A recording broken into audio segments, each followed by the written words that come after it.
야고보서는 그 2장 17절에서 말씀하셨듯이 행함이 없는 믿음은 그 자체로 죽은 것이다 라고 이렇게 말씀하신 것처럼 우리 믿음의 행위에 대해서 강조하고 믿음 행위에 대해서 중요하게 생각하는 그러한 말씀책입니다.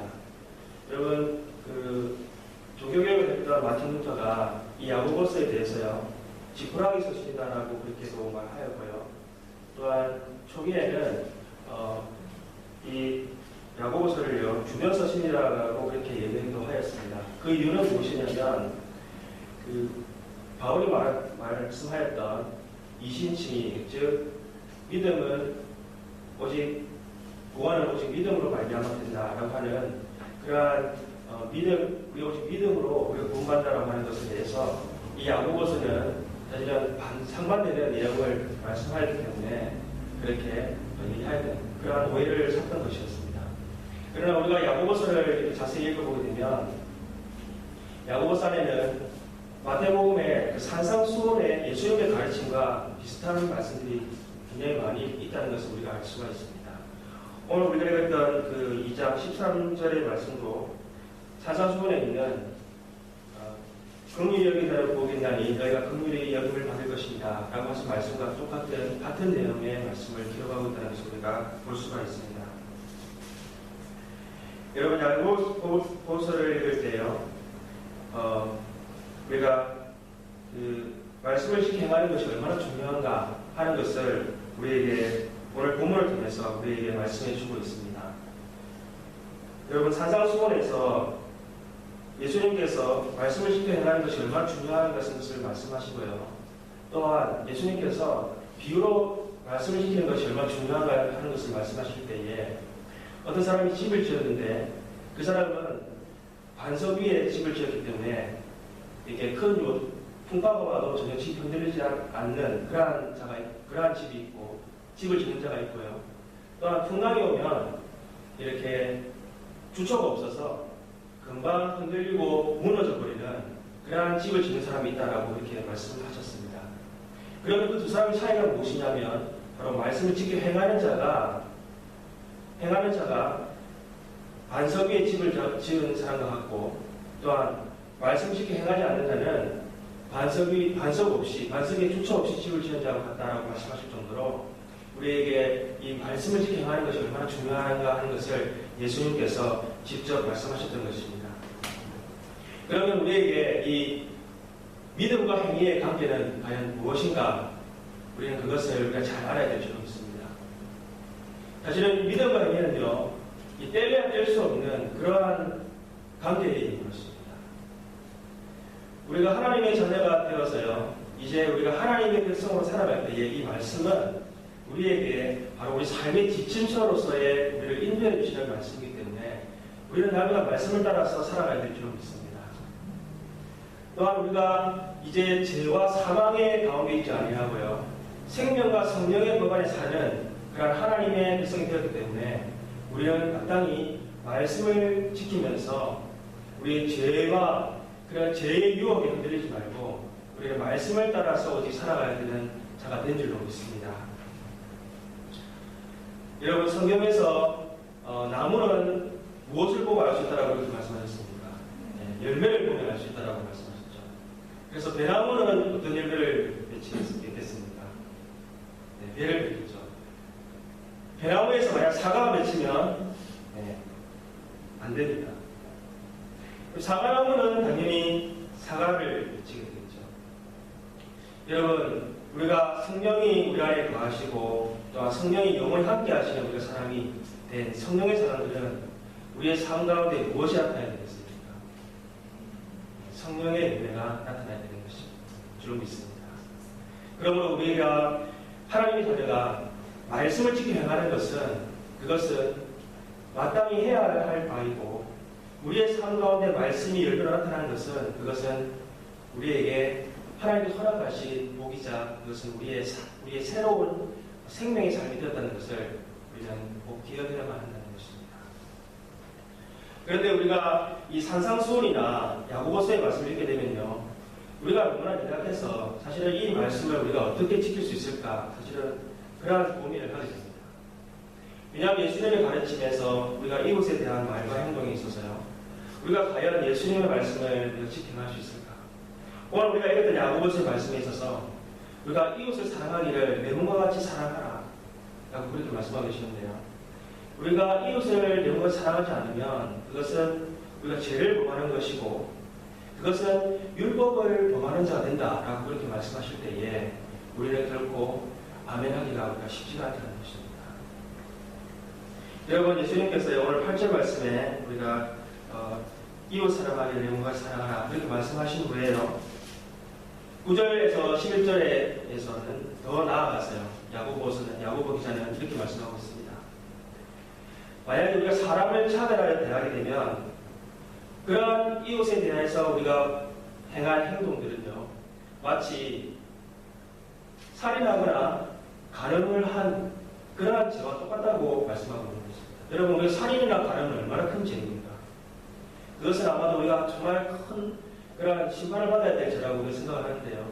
그러나 우리가 이웃에 대해서 차별하고 함부로 대하는 것에 대해서는 우리는 그렇게 심하게 생각하지 않는다는 것입니다. 그러나 예수님께서는 한 율법사가 찾아와서 성경에서 가장 큰 두 가르침이 무엇입니까? 라고 얘기했을 때 예수님께서 첫째는 이것이니 마음을 다하고 힘을 다하고 뜻을 다하여 내 하나님 여호와를 사랑하라. 그것이 크고 첫째된 계명이니 둘째도 이와 같으니 내 이웃을 내 몸같이 사랑하라 라고 말씀하시면서 이 두 가르침이 온 율법과 선지자의 강령이다라고 그렇게 말씀하셨습니다.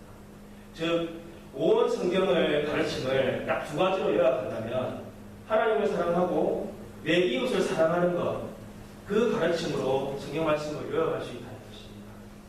그러니까 우리가 이웃을 사랑하는 이것이 얼마나 크고 중요한 것인가 하는 것을 우리가 알 수가 있는 것입니다. 여러분, 그런데 우리가요, 오늘날 모든 사람들이 얼마나 남을 쉽게 판단하고 그리고 남의 잘못을 정죄하면서 우리가 살아가고 있습니까? 그러한 우리에게 이웃을 내 몸같이 사랑하라 하신 말씀은 참으로 우리에게 아멘하기 힘든 그런 말씀인 것입니다. 오늘 우리가 야고보 기자가 우리에게 하시는 이 말씀을 우리가 잘 이해하기 위해서는 우리가 이웃이라고 하는 그 단어에 우리는 사실은 단어의 뜻을 잘 이해를 해야 합니다. 여러분, 먼저 이 오늘 야고보서의 저자 야고보는요, 예수님의 제자였던 세베대 아들이나 알페의 아들 야고보가 아닙니다. 우리가 알기는 이 야고보의 저자 야고보는요, 바로 예수님의 형제 야고보였습니다. 그리고 이 야고보는요, 이후에 예루살렘 교회의 지도자가 되었던 사람입니다. 그러니까 이 초대 교회에서 모체가 되었던 이 예루살렘 교회, 그 예루살렘 교회의 지도자가 된 이 야고보가요, 야고보서 1장 1절에 보게 되면 하나님과 주 예수 그리스도의 종 야고보는 흩어져 있는 12지파에게 문안하노라 라고 이렇게 말씀을 하면서 편지를 하고 있는 것입니다.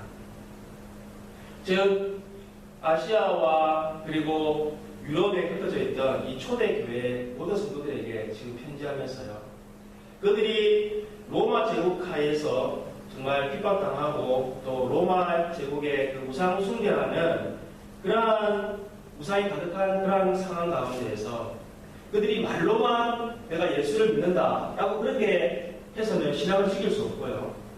그들이 삶 가운데 철저하게 하나님 말씀을 지켜나갈 때에야만 그렇게 그들이 믿음을 지켜나갈 수 있고 예수 그리스도를 그들이 증거할 수 있는 그런 삶이었기 때문에 이 야고보 사도는 하나님의 말씀을 지켜 행할 것을 그렇게 강조하고 있는 것입니다.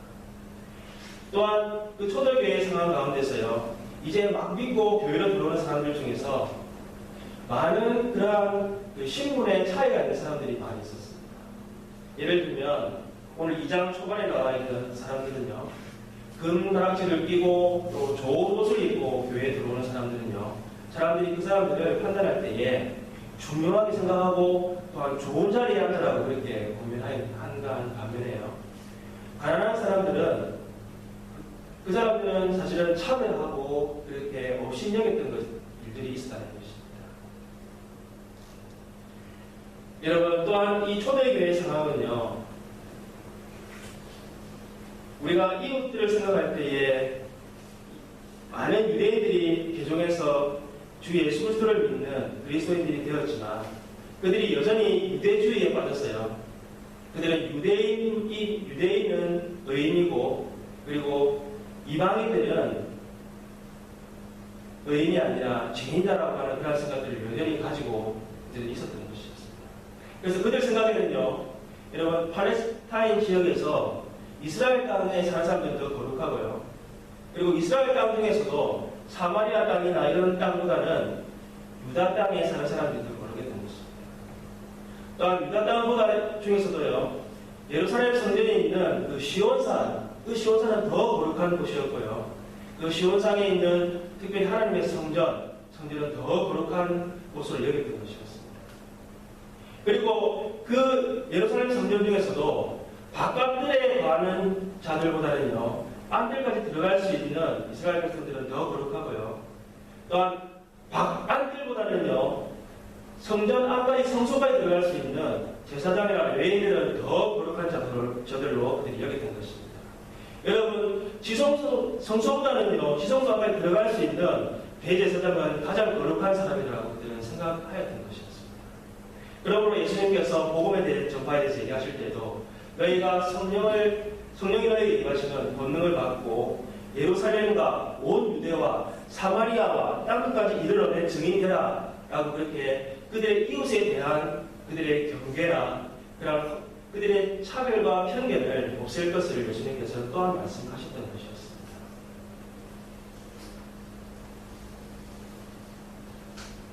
여러분, 우리의 이웃은 누구입니까? 예수님께서 사마리아인에 대한 선한 사마리아인의 비유로 말씀해 주시면서요. 여러분, 정말 강도 만난 사람의 이웃은 그 강도 만난 사람을 죽어가고 있는 그 사람을 피해서 돌아서 가버렸던 레위인이나 제사장이 아니라 바로 자신의 모든 것을 아끼지 않고 베풀었던 바로 선한 사마리아인이 그들의 진정한 이웃이다. 그 사람이 진정한 이웃이다라고 예수님께서 그렇게 말씀해 주셨습니다. 여러분, 우리의 이웃은 누구이야겠습니까? 우리는 흔히 우리의 이웃들은 우리와 어느 정도 수준이 비슷하고요. 그리고 우리의 말 상대가 되고 또한 함께 뭔가 좀 나눌 수 있는 그러한 사람들을 우리는 이웃이라고 생각하고 있지 않습니까? 또한 그러한 사람들과 우리는 주로 만나서 많은 시간들을 보내고 또한 그들과 교제하면서 우리 그렇게 살아가고 있지 않습니까? 우리의 이웃은 예수님께서 말씀하셨듯이요. 예수 그리스도를 알지 못하는 모든 사람들, 예수 그리스도가 없어서 죄악 가운데 살고 또한 그 마지막이 영원한 죄악 가운데 죽을 수밖에 없는 바로 그러한 자들에게 우리는 찾아가서 우리에게 복음과 우리의 모든 사랑, 예수 그리스도의 사랑을 전해야 할 바로 대상인 줄로 믿습니다. 여러분, 야고보서에서 지적하고 있듯이요. 초대교회 사람들은요, 이미 예수 그리스도를 구주로 영접하고 그들은 믿음을 가진 사람들이었습니다. 그러나 여전히 교회 안에서도요, 차별과 그런 편견으로 사람을 대하는 그런 일들을 하고 있다는 것을 우리가 잘 알 수가 있습니다. 사실 우리의 모습이 또한 그와 같다라고 생각을 합니다. 우리의 신앙생활도 또한 그와 같은 줄로 믿습니다. 우리가 우리의 이웃을 정하고요. 우리가 먼저 예수 믿고 구원받았지만 우리의 이 귀한 복음을 우리가 전하거나 그것을 우리가 주의 사랑을 베푸는 일에는 관심이 없는 그러한 우리의 신앙생활이 아닌가 하여서 우리 돌아가야 될 줄로 믿습니다. 여러분, 그러면 우리가 정말 오늘 이 말씀 가운데서 내 이웃을 내 몸과 사랑하라 하신 이 말씀을 우리가 참으로 아멘하고 지켜 행하기 어려운 이 말씀을 과연 우리는 어떻게 지킬 수가 있을까요? 오늘 우리가 12절 말씀을 함께 한번 읽어보기를 원합니다. 12절 말씀 읽어보시겠습니다. 시작. 너희는 자유의 율법대로 심사받을 자처럼 말도하고 행하는 것이다. 여러분, 우리가 자유의 법 아래 살기 때문에 우리는 반드시 내 이웃을 내 몸과 같이 사랑해야 된다라고 오늘 말씀하고 있는 것입니다. 여러분, 우리가 자유의 법이 무엇입니까? 자유의 법은 복음입니다. 여러분, 예수님께서 우리의 우리의 죄를 대신 지시고 죽어주심으로 말미암아서 우리가 받아야 할 죄의 값을 다 치러주시고 우리는 죄로부터 해방되어져서 우리는 의의 생명을 가진 자녀가 되었습니다. 그러므로 여러분, 자유의 율법 아래 사는 사람들은요, 바로 이 예수 그리스도를 믿고 구원받은 자들인 것입니다. 여러분, 우리가 구원받기 이전에는요, 율법은 우리에게 죄를 지적하고요, 또한 우리가 하나님 앞에 얼마나 죄를 지었는가 하는 것을 가지고 우리가 하나님 앞에 벌을 받고 심판을 받게 만드는 그러한 기능을 가지고 있는 것이 율법인 것입니다. 그러나 우리가 예수 그리스도를 믿고 난 다음에 우리가 예수 그리스도께서 우리의 모든 죄를 다 용서해 주심으로 말미암아서요, 이제 하나님의 율법은 우리에게 죄에 대해서 우리를 깨닫게 하고 죄에 대한 심판에 이르게 하는 그러한 기능을 가진 것이 아니라 우리가 하나님의 자녀로 하나님의 온전히 기뻐하시는 삶을 살아갈 수 있도록 우리를 인도하시는 그러한 지침서요, 우리에게 등불이 되어주시는 것이 우리 하나님의 말씀이 된 줄로 믿습니다. 여러분, 우리가 이번에 나바오 인디안 선교에 가서 그쪽에 지역에 있는 우리 나바오 아이들과 함께 BBS를 할 때의 그 주제가 무엇이냐면 Follow Christ to the Summit입니다.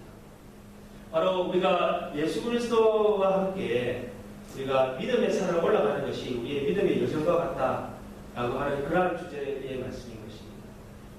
여러분, 우리가 큰 산을 올라가 보게 되면요, 어떻습니까? 큰 산은 하루 만에 다 못 올라가고 중간에 산장에서 자야 되고 밤을 산에서 보내야 되는 그러한 일들이 있습니다. 여러분, 큰 산들은요, 산 능성을 넘어서 올라갔다가 내려갔다가 이런 과정을 거쳐서 우리가 결국에 산 정상에 이를 수가 있는 것입니다. 그런데 여러분, 산 정상에 향해 나가다 보면요, 그 올라가는 그 길이 얼마나 가파른지, 정말 가도 끝도 없는 그런 가파른 길을 가다 보게 되면 우리는 주저앉기 싶기도 하고 그냥 다시 산을 내려가고 싶은 그런 마음이 생기게 되는 것입니다. 그런데 우리가 산을 올라갈 때에 우리가 그 산에 표시되어 있는 그 산의 표시들, 그 트레일을 따라서 우리가 등산로를 따라가게 되면 아무리 힘들고 어려운 길이라도 우리는 결국에 산 정상에 이를 수가 있는 것입니다. 그것은 왜 그렇습니까? 누군가가 산 정상에 이미 가서 뒤에 따라오는 사람들이 갈 수 있도록 그 인생의 여정, 그 산길의 여정들을 다 이렇게 표시해 두었기 때문에 따라가는 사람들이 안심하고 따라갈 수가 있는 것입니다. 우리의 믿음의 여정도 이와 같이 마귀와 사단의 공격으로 인해서 너무나도 힘들고 넘어지고 하나님 말씀을 지키지 못하도록 우리를 시험에 빠지고 우리와 같은 삶을 사시면서요, 모든 우리가 당해야 될 그러한 고통을 다 겪으시면서 우리의 연약함까지 다 체험하셨기 때문에 우리 예수님께서 우리 먼저 정상을 향해 가신 그 길로 말미암아서 우리가 예수님을 따라갈 수 있도록 예수님께서 이 땅에 오시고 우리와 같이 계신 것입니다. 그러므로 우리가 믿음의 길을 갈 때에 예수님만 따라가면 그 길이 아무리 힘들고 어렵더라도 우리는 결국에 하나님 앞에 영광의 순간에 우리가 서게 되는 것입니다.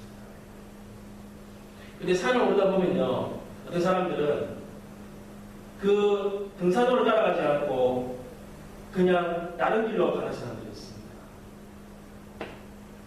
여러분, 다른 길로 갔다가는요, 밤이 되면 짐승을 만날 수도 있고 또한 낭떠러지에 떨어질 수도 있는 것입니다. 여러분, 우리가 말씀을 지켜 행하지 않으면 우리가 정말 사단과 마귀의 공격으로 인해서 그러한 어려움을 겪게 된다는 것입니다. 그러나 우리가 산을 올라갈 때요, 예수님께서 우리에게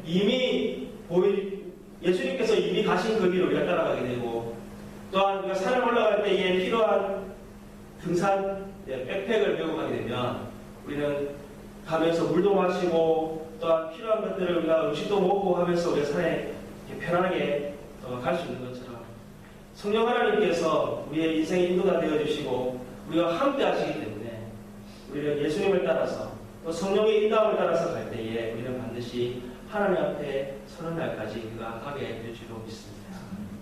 여러분, 그러한 인생의 길이 바로 우리가 말씀을 따라 순종해 나가는 길인 줄로 믿습니다. 여러분, 우리가 이웃을 내 몸같이 사랑하라 하신 우리가 말씀을 수도 없이 듣고요. 우리가 그 말씀을 우리가 지켜 행하려고 하다가도 금방 이웃을 우리가 판단하고 또한 정죄하기도 하고요. 우리가 이웃을 미워하면서 나는 말씀을 순종할 수 없는 그러한 연약한 자다. 우리 그렇게 좌절하고 낙심하고 낭망할 때가 얼마나 많이 있습니까?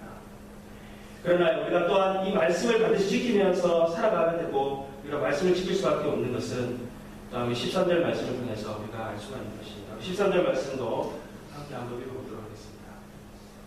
시작. 긍휼을 행하지 아니하는 자에게는 긍휼 없는 심판이 있으리라. 긍휼은 심판을 이기고 자랑하느니라. 아멘. 여러분, 우리가 아무리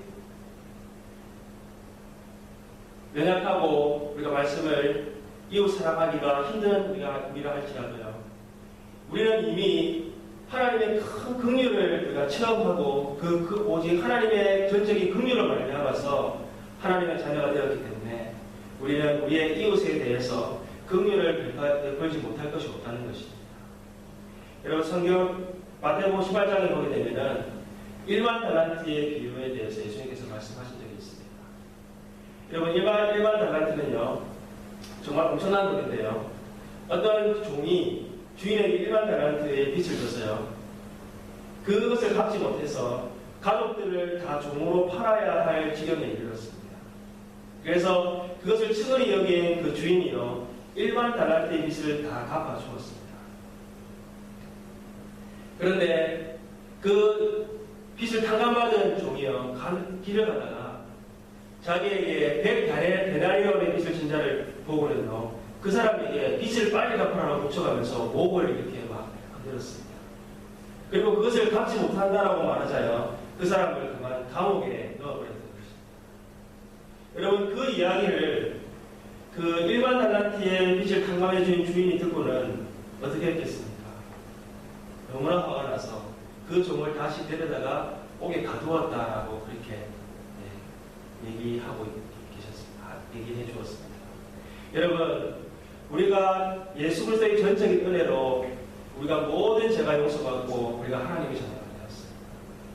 우리가 우리의 이웃에 대해서요, 우리가 그들의 어떤 실수나 우리에게 하는 모든 그러한 악한 것에 대해서 우리가 참지 못하고 견딜 수 없는 일들이 우리가 많이 있지만, 우리 예수님의 사랑을 생각할 때에 우리는 결국 그것을 용서하지 못하거나 그들에게 우리가 다가서지 못할 일이 없다고 성경은 말씀하고 계십니다.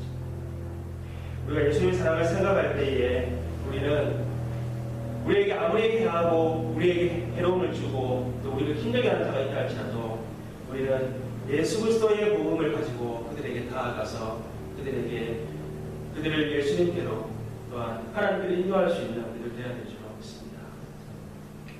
우리 교회가 생마다 기도하고 있는 우리 구역의 이웃들을 위해서, 또한 우리 EM이 기도하고 있는 이 DBC에 있는 인터내셔널 학생들을 위해서, 또한 우리가 선교하고 있는 5분의 선교들을 위해서요, 그리고 우리 북한과 이슬람권의 우리 믿는 자들을 위해서 우리 기도할 때에 우리는 물질과 기도로, 또한 우리 교회가 정말 복음을 들어야 하는 모든 사람들에 대해서 우리는 그리스도의 사랑을 가지고 그들에게 나아가서 복음을 전할 수 있는 우리를 되어야 될 줄 믿습니다. 함께 기도드리시겠습니다. 하나님 아버지, 감사합니다. 내 이웃을 내 몸과 같이 사랑하라 하신 하나님 말씀 앞에서 우리는 너무나 연약하고 부족한 것을 하나님 날마다 고백합니다. 그러나 하나님 아버지, 주님께서 우리의 죄를 다 용서해 주시고 우리에게 하나님 아버지 의인 되게 하신 그 주님의 사랑을 생각할 때에 우리는 하나님 아버지 우리의 부족함과 연약함을 하나님 아버지 넘어서 우리가 날마다 주님의 말씀에 순종하면서 주님의 인도함 따라서 우리가 우리에게 허락하신 귀한 이웃들을 사랑하고 섬기며 살아가게 될 줄 믿습니다. 주님, 우리에게 먼저 복음을 허락해 주셨는데 하나님, 이 복음을 하나님 우리가 전하기 위해서 하나님을 사랑하는 이웃들에게 하나님의 미랄이 되게 하여 주옵소서.